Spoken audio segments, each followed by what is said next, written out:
Hey everybody, it's Marshall Muck here. It's gonna be my Arrow Season 4. I almost said Season 3. It's gonna be my Arrow Season 4, Episode 2 reviewing rundown. A lot of new characters. I feel like DC TV is doing new characters this week, so we got a lot of new characters. I'm super excited.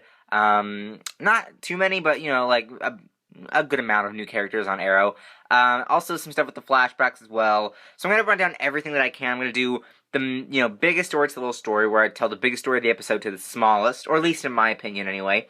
So let's talk about that. Let's get started. Before we get started, I just want to say, spoiler alert, if you have not seen the episode yet, so don't forget to watch the episode, then come back if you haven't watched the episode yet.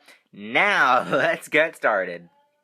Okay, so biggest story to the little story. We have the biggest story, which is the ghost, Damien Dark. We're still dealing with him, but we meet Anarky this episode, so that was really fun as well. So let's talk about that. So Jessica Danforth is here with her daughter Maddison. They came back to Star City, so that was really cool to see as well.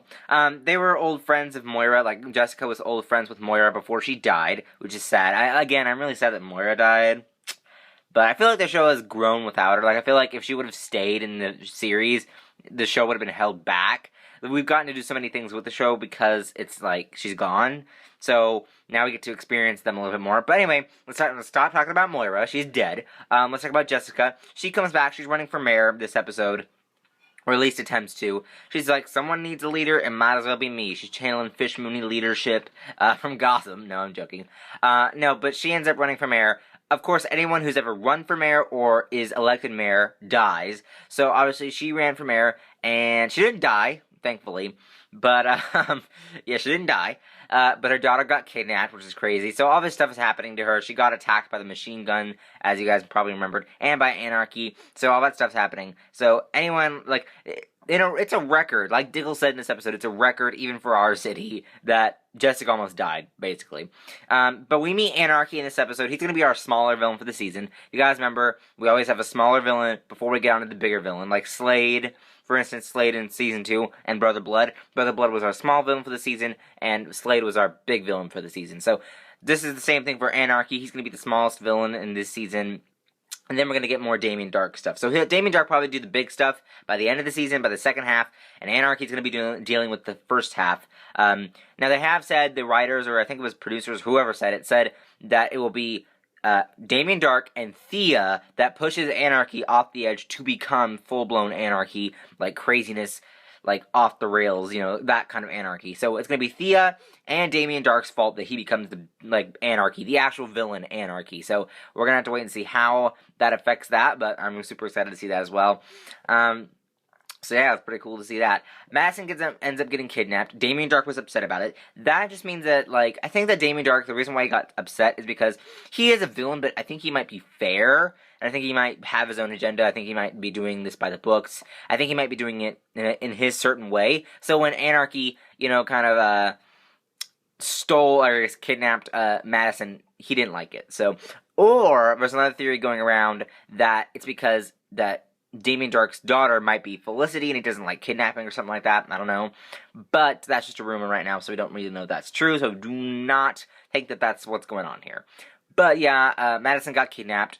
The Green Arrow and Speedy and ended up basically rescuing her. Before they ended up rescuing her, they went on this whole thing with Thea and the Lazarus Pit side effects.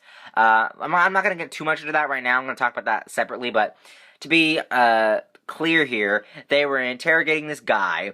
Thea went all craziness and broke his arm. So I feel like Thea's just going off deep end in this episode so much. Literally burned Anarky. But let's talk about that. So they were having this big boss battle with Anarky, and Speedy ended up just burning him with the torch. Just torch him and light him up on fire.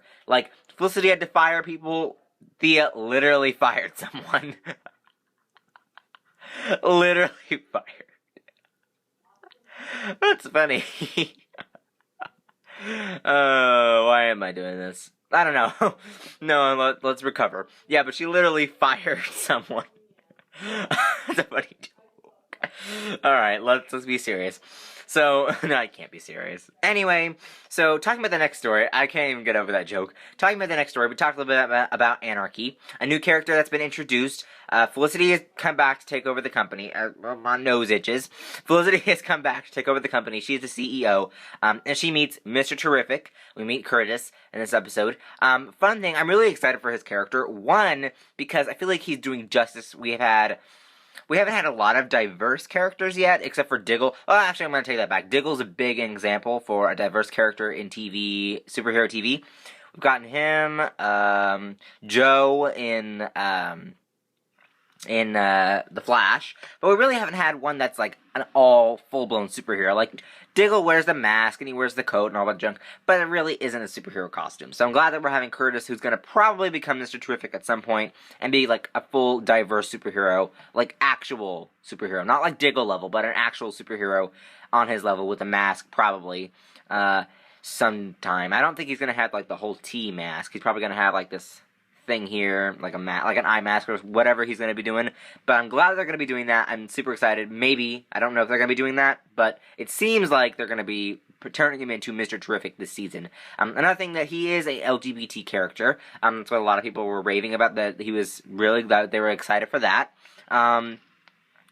You know, that's pretty cool too. I think that, like, a diverse character and an LGBT character, like, on TV, as well as a superhero combined, you don't really get a lot of that, so we're going to be getting that this season with Mr. Terrific. So everybody get excited. It's going to be really fun. We meet him. He has this plan to give people raises, to, you know, expand and, like, you know, pay more to the employees and all that stuff. But they end up the board ends up changing it, turning it around, and turning it into firing people. Felicity has to fire like a gajillion people, as well as Curtis.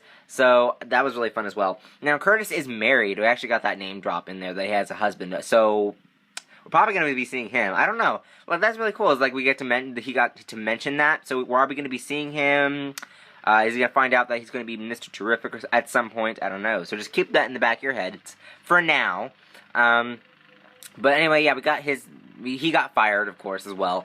Felicity ends up changing the rounds. She says, nuh-uh, I ain't gonna be doing this. She ends up saying that they're gonna do this, you know, technology that's gonna end up helping the company and just, like, raising the roof. They don't know what that is. Let me point out that in the Arrow trailer, we actually see T-spheres. So that's probably what they're gonna be doing. They're gonna probably be making the T-spheres. That's gonna help the company.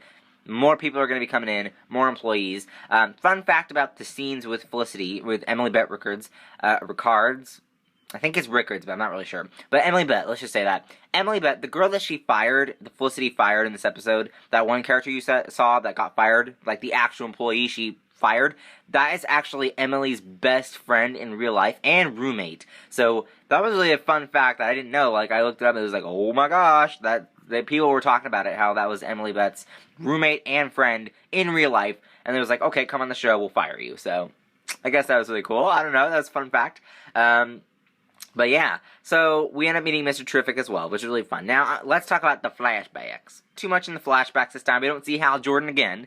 Oliver gets on the island, and he ends up infiltrating Baron Blitzkrieg. I can't even say that. Baron Blitzkrieg's thing that he's got going on. Baron Blitzkrieg is a character from the comics. They aren't going to be doing the character. Like, this guy is not that character. He's not Baron Blitzkrieg from the comics. He is actually a man named after him. So that, we're not named after him, but, like, he's a man that has that name. He has the name, but he's not the comic book character, if that makes sense. So, it's really excited for that. Oliver mentioned in the first part of the episode, in episode 1, that he's seen mysticism at some point. So, we're probably going to get mysticism in the flashbacks. Another thing is, oh my gosh, I just spit everywhere. I'm sorry. Another thing is that Oliver, wig's gone. The wig is gone for Stephen Amell. Now, this is a weird thing, because I was wondering myself, if this takes place in, like, the almost 2-year mark of the island, then wouldn't he have to have the wig because his hair would grow even more? Remember at the end of like in the first episode of season 1, we got that, like, huge beard, and we got the hair everywhere. So how does that come into play if he just cut his hair and he just, like, shaved? Because if he'd have to have the hair for a long time for it to grow out that much in episode 1. So we're probably gonna see magic to make his hair grow back. I don't know. Maybe. I don't know. So that's a possibility. No, I'm joking. But how does he do that? Because I wonder, because you have to have the hair for a long time for it to grow out that long. I don't know. We're probably gonna have to wait and see. But anyway, yeah.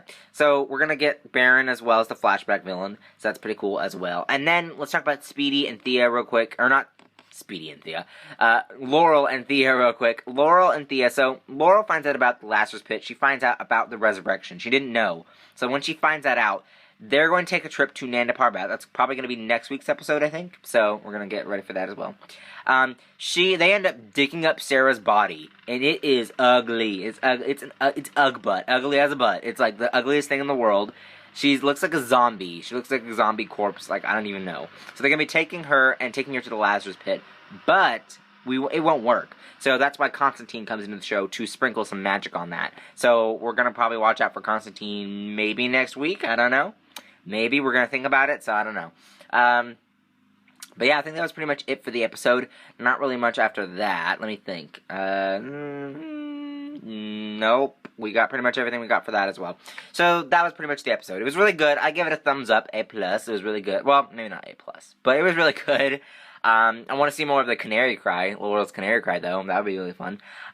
Anyway, yeah, that's pretty much it. So, updates. Star Wars Rebels, I actually watched that this morning, so I'm going to post that video soon. Let's see. Anything else? Tonight is Heroes Reborn. I'm kind of getting sick and tired of Heroes Reborn. No, I'm joking. I'm kind of getting a little bit tired of it, so it doesn't have that long left. We have about 9 episodes left, so we're gonna finish out that, and then I'm not probably gonna do any more shows after that. Bunked is coming back next month, though, so I'm gonna be continuing the Bunked reviews. Any other big updates? Nope, that's pretty much it. So, there are links up there to my other Arrow videos, like my Arrow Season 4, Episode 1 review. You can watch that up there as well in the playlist. You can also watch some other videos that I have up there as well, my Flash video, and some other stuff that's up there. You can go to my description, find my Twitter, my Instagram, my Vine, and my vlog channel. Go follow and subscribe to those. Other than that, like and share this video. Don't forget to subscribe, and I will see you guys later. Bye-bye!